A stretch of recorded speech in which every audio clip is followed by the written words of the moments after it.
douves brutes ou mérins, pièces de chêne débitées par fendage pour que les fibres restent entières, sont les éléments de base de la fabrication des tonneaux. Pour façonner les douves, le tonnelier doit régulariser chaque côté des pièces.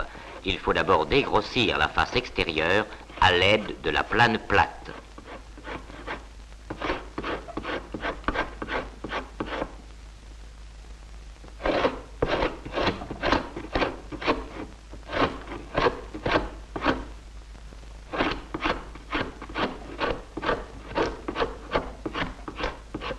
Un chevalet à pédales facilite ce travail.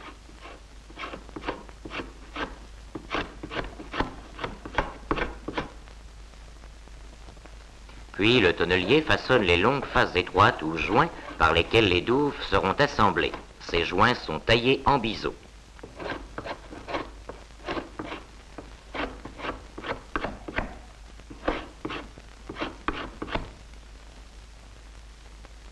Les proportions sont vérifiées sommairement à l'aide d'un calibre.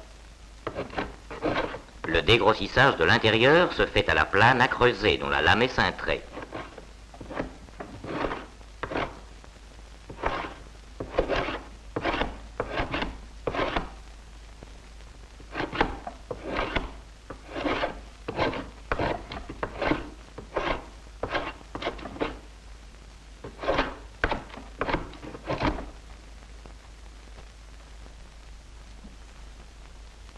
Les joints sont parachevés à la colombe, varlope renversé.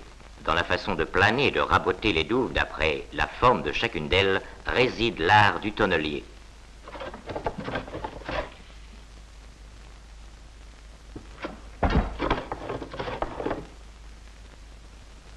Immergées dans l'eau pendant 24 heures, les douves ramollies sont prêtes au montage du tonneau.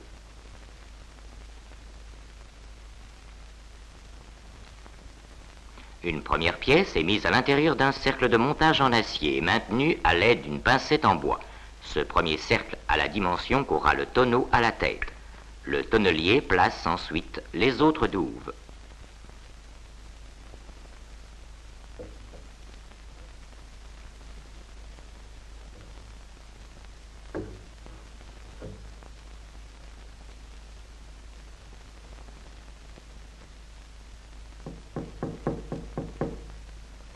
L'ensemble revêt l'aspect d'un tronc de cône.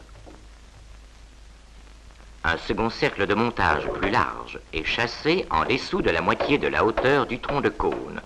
L'ensemble est ainsi consolidé.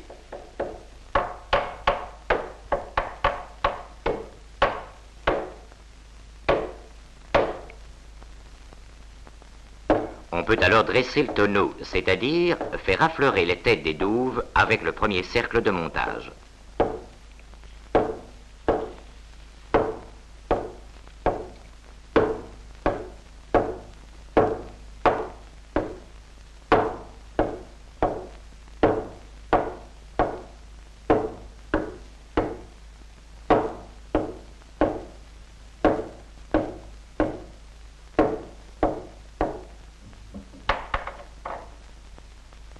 Le tonneau en formation est placé au-dessus d'un feu de copeaux. La chaleur dégagée va chauffer les douves encore humides pour en favoriser la courbure. Lorsque le bois a atteint le degré de chaleur voulu, on lance sur le cône un troisième cercle, puis un quatrième. À l'aide de chasses de bois, 2 ouvriers travaillant de concert vont serrer le tonneau.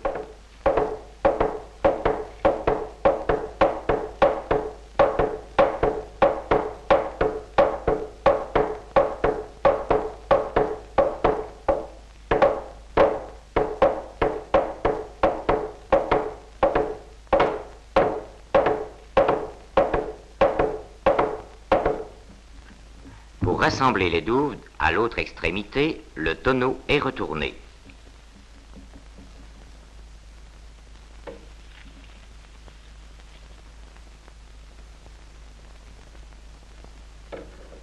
À l'aide d'un puis de 2 vérins, les douves sont serrées jusqu'à les rendre jointives.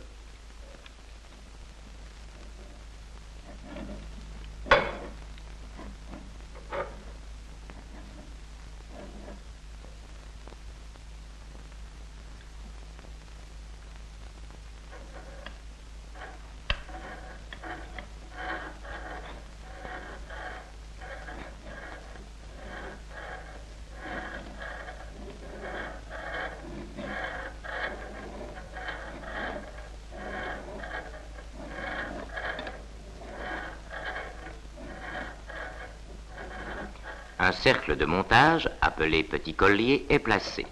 Dès lors, les douves sont bloquées.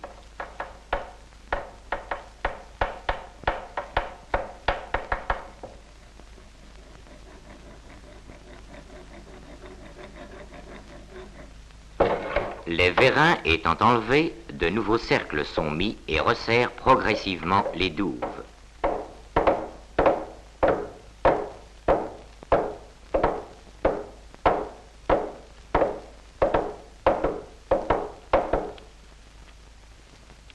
La chaleur utile est entretenue continuellement.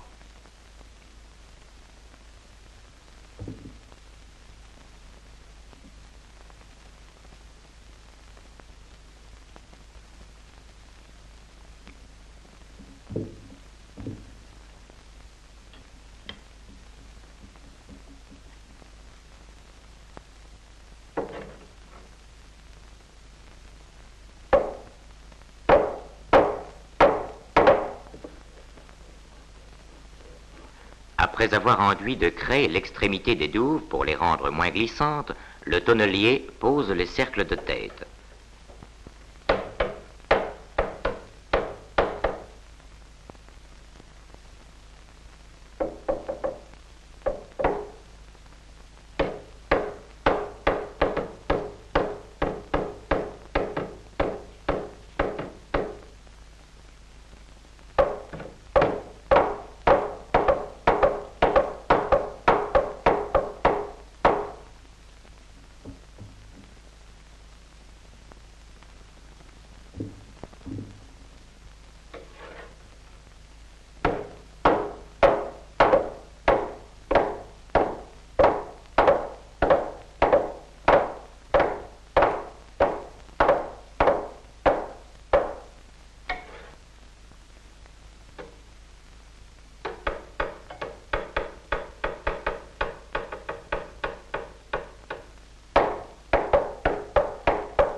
Le tonneau encore chaud, l'ouvrier biseaute chacun des rebords vers l'intérieur à l'aide d'une herminette, sorte de hache au fer recourbé en avant.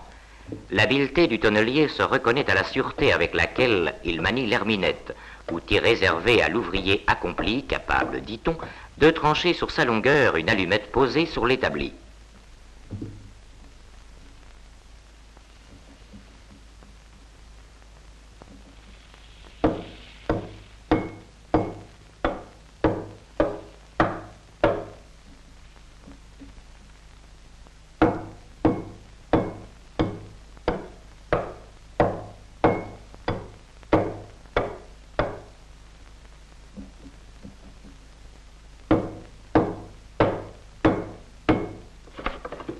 L'extrême pointe des douves est régularisée à l'aide d'un rabot cintré, dit rabot adressé.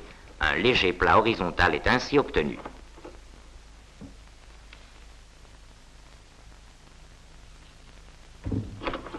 Il faudra ensuite creuser à l'intérieur du tonneau, près des extrémités des rainures où se placeront les fonds. Pour faciliter ce travail, le tonnelier rabote l'intérieur avec un instrument spécial dit rabot appareil, dont la sole est convexe pour épouser la courbure du tonneau. Les rainures sont creusées à l'aide d'un jabloir. Ce rabot de forme très spéciale est constitué par deux planches, l'une portant un rabot gouge, l'autre servant de guide posé sur le petit plat du bord. Jabler est un travail particulièrement dur. À chaque extrémité, le cercle de montage est alors remplacé par un cercle définitif.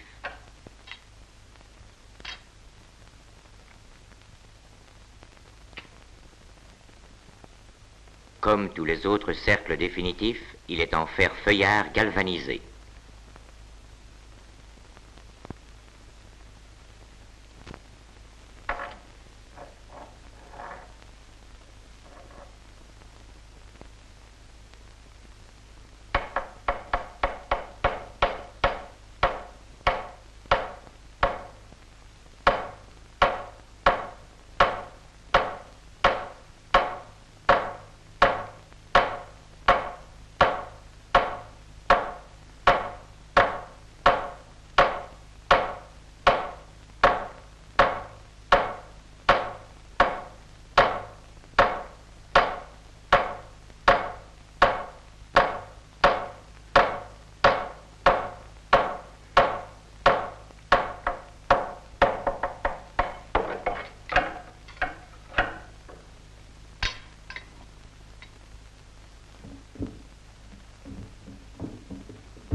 Le tonneau ayant définitivement pris sa forme, tous les cercles de montage sont enlevés.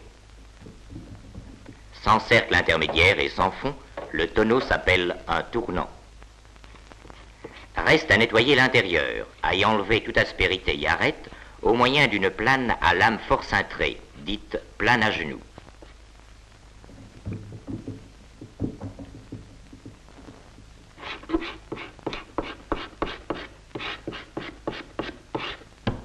Les fonçailles ou pièces de fond sont d'abord dégrossies à la doloire, hache spéciale des tonneliers, dont le manche est dans un autre plan que la lame, ceci dans le but d'éviter tout risque de blessure. La fonçaille est ensuite planée avec une plane à fond couteau un peu creux.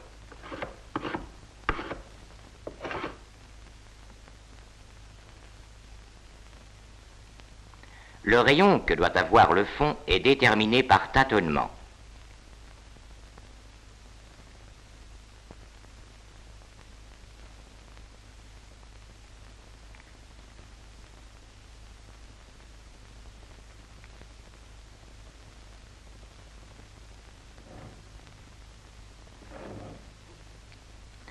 La circonférence maximum du fond est établie par mesurage de l'intérieur de la rainure.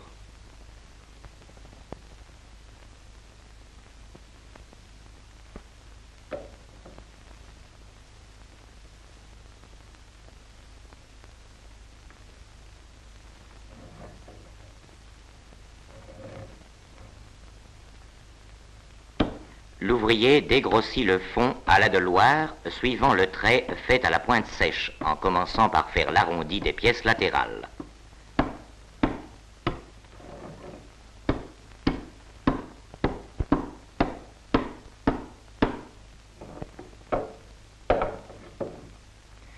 Il amincit ensuite les extrémités des pièces du milieu qu'il ne peut hacher à contre-fil.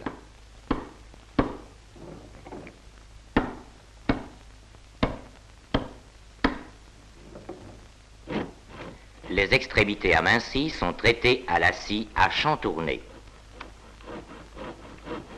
Les deux biseaux du fond doivent encore être taillés de façon que le fond s'adapte aux deux côtés de la rainure.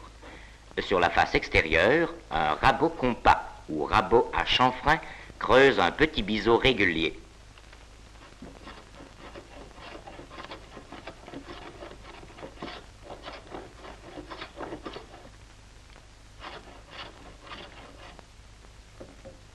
Au trusquin, le tonnelier marque par rapport à la face travaillée l'épaisseur du bord du fond.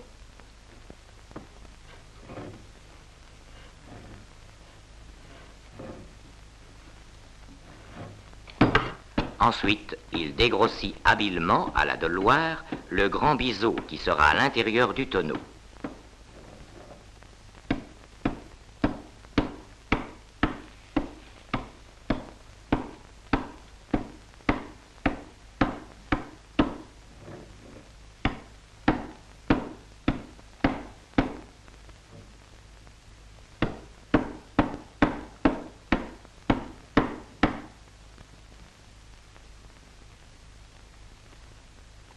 Le cercle est retracé sur la face extérieure pour pouvoir parachever le pourtour.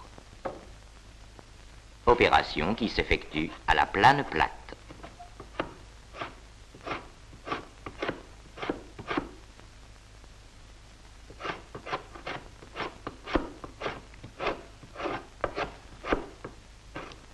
Le tonnelier marque de nouveau l'épaisseur du bord qui s'insérera dans la rainure.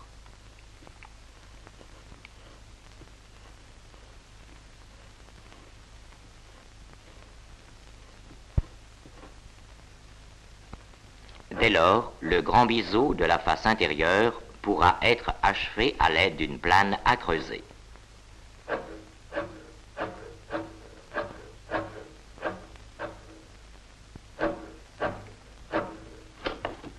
La face intérieure est rabotée avec un rabot ordinaire. Cette opération termine la préparation du fond.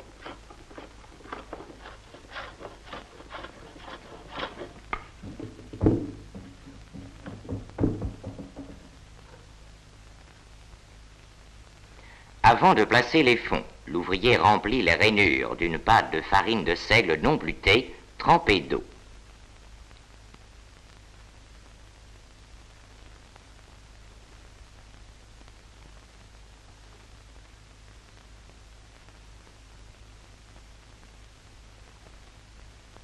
Après avoir enlevé un cercle de tête, le tonnelier introduit le fond non percé et le place dans la rainure correspondante.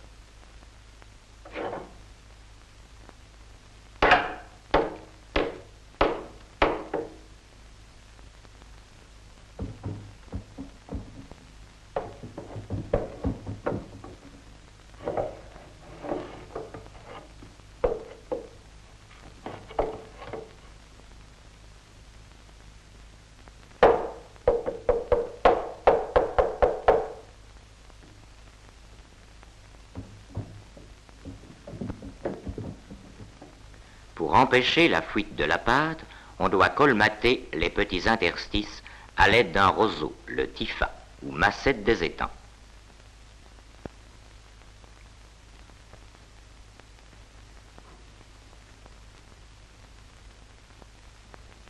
On en glisse également dans tous les intervalles aux extrémités des douves pour assurer l'étanchéité.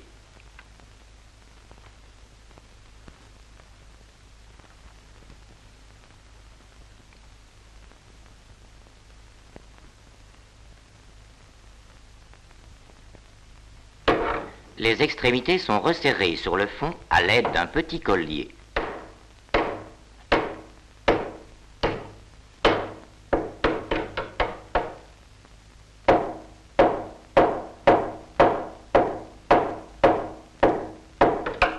Le cercle définitif est remis.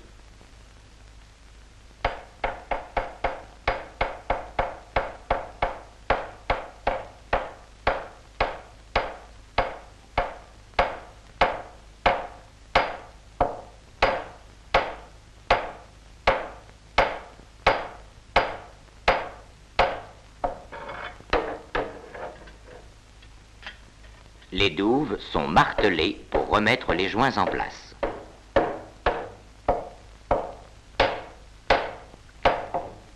Le second fond est tiré de son emplacement par le trou de bonde.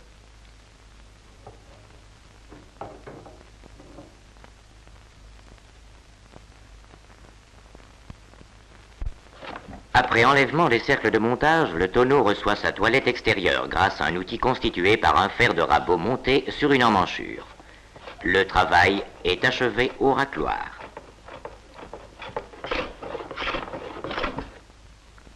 L'emplacement des cercles définitifs est déterminé avec exactitude.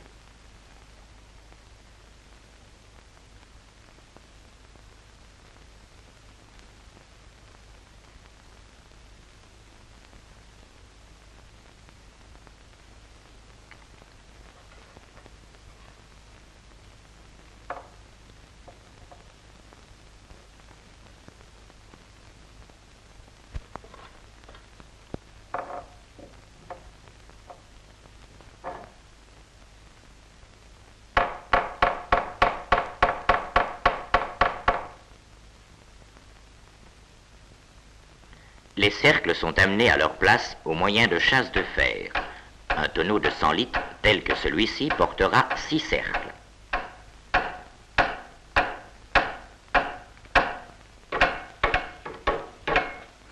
Les cercles de tête sont provisoirement remplacés par d'autres plus étroits pour permettre de parachever les biseaux sans que les outils ne mordent dans le métal. Le tonnelier manie l'herminette avec une réelle maîtrise. Il doit avoir soin d'éviter tout accroc.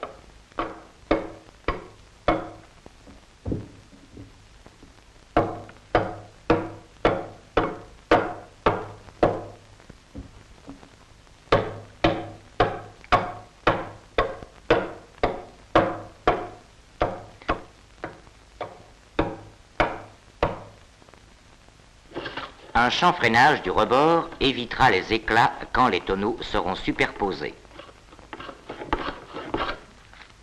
Les morceaux de roseau qui peuvent encore dépasser sont enlevés au couteau.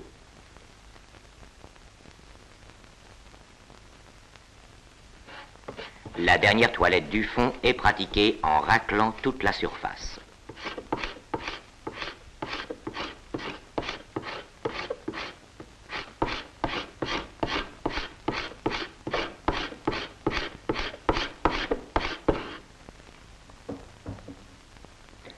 cercles de tête sont replacés, ce qui termine la fabrication.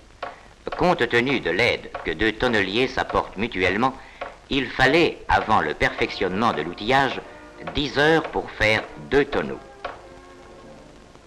La marque de la firme est apposée sur leur bord. Un tel tonneau, entièrement fabriqué à la main, est devenu une rareté.